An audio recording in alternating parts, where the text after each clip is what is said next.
Hello बच्चा लोग, welcome back to JEE guide by IITian. तो आज ना अपन लोग अपनी फ्रीक्वेंटली आस्क्ड क्वेश्चन की सीरीज को कंटिन्यू करते हुए एक बहुत ही इंपॉर्टेंट क्वेश्चन करेंगे। और ये क्वेश्चन इलेक्ट्रोस्टैटिक्स चैप्टर से होंगे। मतलब मैं दो क्वेश्चन सॉल्व करूंगा आज। दोनों ही आपके जेई में आने के बहुत हाई चांसेस हैं, क्योंकि ये वाला कॉन्सेप्ट जेई बार बार टेस्ट करता है इलेक्ट्रोस्टैटिक्स चैप्टर से। तो दोनों क्वेश्चन थोड़ा इंपॉर्टेंट है, देख के चलेंगे।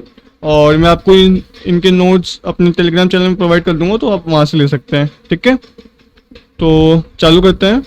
तो बेसिकली ये वाला जो क्वेश्चन है ना, ये इस चीज़ पे रिलेटेड है कि जो तेरा वी होता है उससे उस मतलब तेरे को वी का एक्सप्रेशन दिया हुआ है x Y z plus 2x-3z करके। ठीक है, अब तेरे को ये बताना है कि तेरा इलेक्ट्रिक फील्ड इस पॉइंट पे इलेक्ट्रिक फील्ड क्या होगा, तेरे को ये बताना है। ठीक है, तो कैसे बताएंगे अपने को? ये वाला फॉर्मूला हमेशा ध्यान रखना, क्योंकि ये वाला फॉर्मूला आपके जेई के पेपर में पक्का यूज आएगा ही आएगा। मतलब this is very important formula from electrostatics कि E is given by minus del we by del x i cap minus del we by del y j cap minus del we by del z k cap. ठीक है, तो वैसे तो ये पढ़ा होगा आपने, लेकिन फिर भी अगर नहीं पढ़ा तो ये वाला बहुत ही इंपॉर्टेंट फॉर्मूला है इलेक्ट्रोस्टैटिक्स में, और ये बहुत जगह काम आता है। तो अब मैं del we by del x निकालूंगा, तो del we by del x कितना हो जाएगा? ये हो जाएगा एक्स के रिस्पेक्ट में करूँगा तो वाई जेड प्लस 2, और ये तो ज़ीरो हो जाएगा। सिमिलरली मैं del we by del y निकालूंगा, del we by del y हो जाएगा एक्स जेड, बाकी दोनों ज़ीरो हो जाएंगे। और तीसरा मैं निकालूंगा del we by del z, वो कितना हो जाएगा? वो हो जाएगा एक्स वाई माइनस 3। ठीक है, तो अब मैं इन तीनों को यहाँ पुट कर देता हूँ, तो मेरा इलेक्ट्रिक वेक्टर क्या आ जाएगा? ये हो जाएगा minus y z plus 2 i cap minus x z j cap minus x y minus 3 k cap. ठीक है, तो अब यहाँ पे वैल्यूज पुट कर देते हैं। अपने को क्या दिया हुआ है? 1,0,2। जो अपना पॉइंट है वो है 1,0,2। तो जब मैं यहाँ पुट करूँगा तो y 0 है, तो ये तो 0 हो जाएगा, यहाँ पे सिर्फ 2 बचेगा। तो 2 i cap minus x into z कितना हो जाएगा? 2 j cap minus x y वापस 0 हो जाएगा, क्योंकि y 0 है, माइनस 3 बचेगा, माइनस 3 के कैप। ठीक है, तो यहाँ से अपनी इलेक्ट्रिक फील्ड कितनी आ गई? Minus 2 i cap minus 2 j cap plus 3 k cap. ठीक है, अब अगर आपको वेक्टर फॉर्म में पूछा गया है तो अपना ये आंसर हो गया, और अगर मैग्नीट्यूड निकालना है तो अपन लोग मैग्नीट्यूड भी निकाल सकते हैं। तो सिंपली मैग्नीट्यूड निकाल लेते हैं। 2 square 4 plus 2 square 4 plus 3 square 9। Simply तीनों का स्क्वायर करके अंडर रूट कर देंगे, तो ये कितना हो जाएगा? 8 + 9 √17। सो √17 वोल्ट पर मीटर अपना फाइनल आंसर हो जाएगा।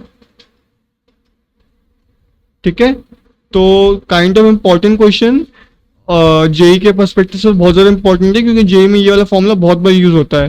तो इसको थोड़ा देख के चलेंगे, और अब अपन लोग सेकंड क्वेश्चन की तरफ बढ़ते हैं। वो भी थोड़ा इंपॉर्टेंट क्वेश्चन है। ठीक है, तो अब ये अपना सेकंड क्वेश्चन है। इस क्वेश्चन में भी एक कॉन्सेप्ट यूज हो रहा है गॉस लॉ का, और दूसरा अपन फ्लक्स को इलेक्ट्रिक फील्ड से कैसे आपस में कंपेयर करते हैं। तो इसको भी थोड़ा देखना, क्योंकि ये भी एक बहुत ही ज़्यादा फ्रीक्वेंटली आज कॉन्सेप्ट है जेई में, तो आप इसको अपने पेपर में एक्सपेक्ट कर सकते हो। तो इस क्वेश्चन में अपने को क्या दिया हुआ है? इस क्वेश्चन में मेरे को इलेक्ट्रिक फील्ड का फॉर्मूला दिया हुआ है 150 वाई स्क्वायर जे कैप। ठीक है, तो यहाँ से मेरे को बोला गया है कि side of cube is 0.5 metres and is placed in the figure as shown below. और क्योंकि ये प्लस जे कैप में है, तो मैं ऐसा मान सकता हूँ कि जो मेरी इलेक्ट्रिक फील्ड होगी वो ऐसे जा रही होगी, क्योंकि मेरे को दिया हुआ है कि ये पॉजिटिव जे कैप में है। ठीक है, तो मेरे को एक चीज़ पता है कि जो मेरा फ्लक्स होता है that is given bye closed integral of E dot D A, where dA is my area from which flux is passing and E is the electric field। तो अब देखो, क्योंकि मेरा इलेक्ट्रिक फील्ड ऐसे ऊपर की तरफ जा रही है, तो जितने भी साइड वाले फेसेस होंगे इन चारों फेसेस के बीच में, और इस वाले की मतलब इन चारों फेसेस के बीच में और इलेक्ट्रिक फील्ड के बीच में एंगल 90 डिग्री होगा। तो जो साइड वाले फेसेस हैं उनके चक्कर में तो अपना नेट फ्लक्स 0 हो जाएगा, क्योंकि cos 90 0 होता है। ठीक है, तो अपना इलेक्ट्रिक फील्ड सिर्फ दो फेस का बचा। कौन सा बचा? Phi should be equal to phi top plus phi bottom. क्योंकि जो मेरा साइड वाले फेसेस हैं वहाँ पे तो एंगल 90 डिग्री बन रहा है इलेक्ट्रिक फील्ड और एरिया वेक्टर के बीच में, तो वहाँ से फिर मेरा वो जीरो हो जाएगा। तो मेरे को बस ये दोनों निकालने हैं, इन दोनों को मैं निकाल लेता हूँ। तो फाई बॉटम कितना हो जाएगा, फाई बॉटम हो जाएगा ई इंटू ए इंटू कॉस थीटा। अब यहाँ पे मेरा एरिया वेक्टर नीचे की तरफ जाएगा और मेरी इलेक्ट्रिक फील्ड ऊपर की तरफ है, तो थीटा कितना हो जाएगा 180 डिग्रीज। तो ये हो जाएगा ई मेरे को दिया हुआ है 150 वाई स्क्वायर। अब वाई क्योंकि यहाँ पे जीरो है क्योंकि ये मेरा बॉटम सरफेस है, तो ये जीरो हो जाएगा इंटू एरिया कितना हो जाएगा 0.5 साइड है तो 0.5 square is the area into cos 180। अभी जीरो हो जाएगा ना क्योंकि मेरा वाई जीरो था, तो मेरा फाइव बॉटम भी जीरो हो गया। अब मेरा क्या बचा, बस फाइव टॉप बच रहा है। सो फाइव टॉप भी अपन सॉल्व कर लेते हैं, ई इंटू ए इंटू कॉस थीटा। तो टॉप के केस में जो मेरा एरिया वेक्टर आएगा वो इसी तरफ आएगा, तो एरिया वेक्टर और इलेक्ट्रिक फील्ड के बीच में एंगल कितना हो गया, 0 डिग्रीज। तो इसको अपन लोग सॉल्व करते हैं, 150 इंटू वाई कितना हो जाएगा, वाई यहाँ पे क्योंकि ये साइड 0.5 है तो ये वाई भी 0.5 हो गया। सो ये हो जाएगा 0.5 इंटू 0.5 स्क्वायर जो कि वापस मेरा एरिया हो जाएगा इंटू कॉस ऑफ 0 डिग्रीज। ठीक है, सो अब इसको सॉल्व करते हैं, ये हो जाएगा 9.375। ठीक है, सो 9.375 वोल्ट पर मीटर मेरा फाइव टॉप आ गया।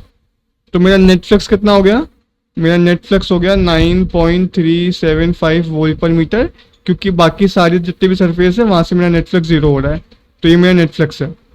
अब मैं लगाऊंगा गॉस लॉ। गॉस लॉ एक बहुत ही इंपॉर्टेंट लॉ इलेक्ट्रोस्टैटिक्स का, और ये जेई में बार बार पूछते हैं, तो ये अपने को पता होना चाहिए हमेशा कि जो मेरा नेट फ्लक्स होता है phi net that is equal to q enclosed, जितना मेरा चार्ज इनक्लोज्ड है उस एरिया में, divide by permittivity of free space which is epsilon naught. तो मेरा क्यू इनक्लोज कितना आ जाएगा, that would be phi net into epsilon not.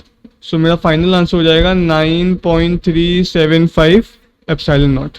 ये मेरा फाइनल आंसर हो जाएगा इस क्वेश्चन का, क्यू इनक्लोज का। मुझसे क्यू इनक्लोज पूछा हुआ था, the charge inside the cube, तो ये मेरा फाइनल आंसर हो जाएगा। ठीक है, तो आई होप ये समझ में आया होगा, बहुत ही इंपॉर्टेंट कॉन्सेप्ट है क्योंकि इसमें गॉस लॉ भी यूज हो रहा है और आपका फ्लक्स को इलेक्ट्रिक फील्ड से रिलेट करने के लिए जो इंटीग्रल फॉर्मूला होता है वो भी यूज हो रहा है। तो इस टाइप का क्वेश्चन जेई में हर साल आता है, तो इसको आप अपने पेपर में भी एक्सपेक्ट कर सकते हो। सिमिलरली ये वाला क्वेश्चन भी उतना इंपॉर्टेंट है क्योंकि यहाँ पे मैं इलेक्ट्रिक फील्ड को लिख रहा हूँ as gradient of the given voltage. So ये भी बार बार फ्रिक्वेंटली टेस्टेड कॉन्सेप्ट है जेई में, सो ये भी थोड़ा इंपॉर्टेंट हो जाता है। ऐसे ही मैंने बहुत सारे क्वेश्चंस और सॉल्व कर रखे हैं जो जेई के लिए इंपॉर्टेंट है और जो जेई में बार बार आते जाते रहते हैं, तो उसकी प्लेलिस्ट की लिंक मैं आपको आई बटन दे दूंगा, तो वहाँ से अपन जाके देख लेंगे।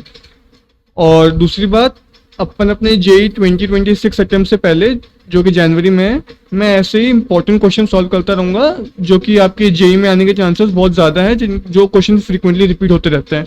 ठीक है, तो उसके लिए चैनल को सब्सक्राइब कर लेना ताकि आपका एक भी वीडियो मिस ना हो, और बेल आइकन दबा देना ताकि आपको नोटिफिकेशन मिलती रहे। बाकी आज के लिए इतना ही, बाकी अपन लोग अपने अगले वीडियो में मिलते हैं।